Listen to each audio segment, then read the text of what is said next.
Today is August 13th, 2017, a little bit after 5 o'clock. Kind of rushing this because there's a Red Sox-Yankees game I want to go watch. Thought I would videotape the process I go through to basically the simplest backup of a PC. And by simplest, I am factoring in the process of backing up, but furthermore anticipating the process of ultimately restoring from the backup, which oftentimes is harder than the backing up itself. So, real simply, here's the screen. Okay, over here is a little cradle with a rather inexpensive laptop hard drive. They tend to be cheaper.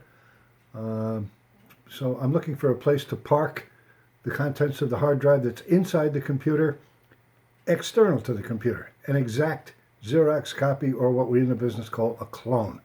And the program we're going to be using is Acronis TrueImage, in this case 2016. So I'm going to start the process off here. This may get a little jiggly while my hands do what they got to do. First thing I'm going to do is restart the computer. Actually, yes, that is the first thing I'm going to do. Okay, so here we go. You can do it that way. You can do it with the start button and the mouse too. While that's going on, moving right along, I'm going to, you'll notice the disk is already in the cradle. I'm going to plug in the cradle to the front USB panels here. I can see them. They got to be here somewhere. It's kind of dark in here. There we go. And as you can, whoops, the machine was still shutting down, but it's managed to shut itself down. But I think I said restart. Actually, I didn't. I pressed the button, so it's not going to restart. That's a good lesson there. If I had used the mouse and the start button, I could have said restart. In this case, since I pressed the button, it actually shut off or went to sleep. I'm not sure which, but at any rate, here we go. I'm going to turn it back on. I'm also going to turn on this little cradle. Notice the little blue light there. I have a little piece of paper in there documenting what it is. I'll come back to that later. Okay, looks like we're doing a complete restart, which is what I want. Computer is set to boot from the DVD drive first, so you should see what I'm looking for any second now. Starting Acronis loader. There it is. That's a good sign. That means we're not running Windows, but we are running the program that has already been in the CD. Now, if we don't do anything, it'll go right to Windows. But if we're quick, we will go up to the top, Acronis TrueImage, and hit the Enter key. And instead of going into Windows, we are actually running the Acronis program now, which I find to be a really, I don't know, pretty easy to use program once you use it a bazillion times, like I have. This really doesn't take up too much of your time as a computer operator. It's probably going to take about 3 hours or so to back it up externally, going through the USB drive. But it's not my time. It's going to be backing it up while I'm off watching the baseball game, hopefully.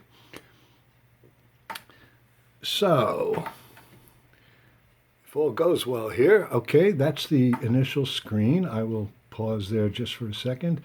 And we're going to go, since I know what we're going to do, we're going to clone the hard drive. We're going to, it's counterintuitive maybe, because you see the word backup there, but we're going to go to Tools and Utilities. And you see over here to the right, we have something called Clone Hard Drive. One click on that. I'm not big on doing things automatic. That's a topic for another day, but we'll do manual. We'll go to next. Okay. And let's see here. Good. We're looking at 2 drives. The top one is inside the computer, and the bottom one is external to the computer. And notice the one external to the computer actually happens to be a bit bigger than the one inside. But we're not going to use all that extra space. So first thing we got to do is select which one is the input, or the one we're going to make a copy of. And that's the internal one right there.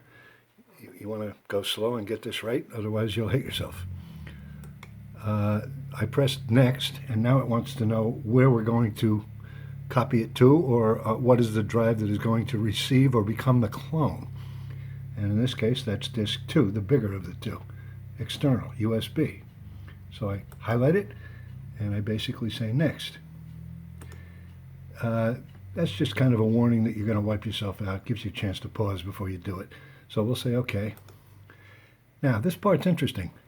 I like to always do what's called as-is clones. Even though the receiving drive is bigger, we're only going to use as much of it as the original drive in case we have to reverse the process because we know it will fit. In other words, you might have issues with a bigger drive going back onto a smaller drive, but if you say keep it the same size, you won't have any difficulties. So I say as is. We're almost done. Next. There's a little before and after of what the clone looks like. It's not too much difference since I just cloned this yesterday before I did a whole bunch of stuff that Symantec caused me to have to do. So I'm just going to say proceed. Looks good. Okay. And that's the end of assuming everything's going to work. There's a blinking light. Looks like stuff's going on the receiving drive. That's a good sign. There's the internal hard disk drive light on the tower. And getting back to the monitor, which gives us feedback as to what's going on. It takes a while for this to all get going, but what it's going to do is draw a little graph going from the extreme left to the extreme right at, not very quickly. This is an older PC. It's August of 2017, and this thing was purchased from Walmart, as best I can tell, in 2010, which... if I'm doing the arithmetic right, they got about 6 or 7 years out of it. 2,500 days, am I right? Round figures? 2,500 days. 10 cents a day. It's $250. That's what I just sold it for. Amazing. It's not the fastest computer in the world, but believe me, it's fast enough. And there's an 8-minute video on here I made of turning this computer on and off. I don't know whether to wait till we get a little bit of green here. Usually I do wait for myself just to make sure that everything is, going to go as I think it's going to go. But in this case, I may just lose patience because I'm filming this video on a cell phone and it's taking up a lot of space in my cell phone that could be used for other things. So I'm going to cut this off, and I will issue a follow-up video if everything doesn't work. But what I'm hoping is when I come back from the... there you go. You see a little bit of green right there. Okay, so we have started. So when I come back, I presume it will say operation succeeded, or there will be an error on the screen. 99 times out of 100, if not more, it says operation succeeded. This is a pretty tight operation. I've had a lot of success with this, and it's really easy to put the computer back. I just handwrite on the clone drive the time and date, what I did, and if I have issues 3 months from now and I want to put the computer back to today, it's really easy. Without this, it's very complicated, and it's a topic for another day, and it can be very complicated. So, this is George Hallahan in Norwich, New York, at Tech Tutor 1-on-1, signing off. Thanks for watching.